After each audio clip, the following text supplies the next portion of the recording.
Yan po mga kaibigan ha.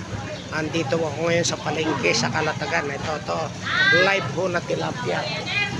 Ayan, tilapiang Batangas po ha. Ayan ang aking pinili. Ay talaga naman pang-ihaw. Ayan. Ayan po talaga naman. Ayan po yung kabila rin no. Talaga.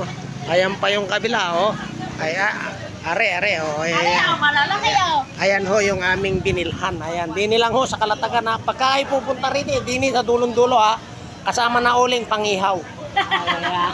Ay hanapin nyo si ate. Anong pangalan natin? Carol po. Ate Carol. Ayan ha. Ayan, lahat po.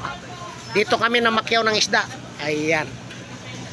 Pangihaw ay talaga naman sariwan-sariwa ho ha. Lalo na yung tulingan ay talaga naman napakasarap sa sinaing, sa gata. Ayan. So, ayan po, si Lakay. Ayan, no.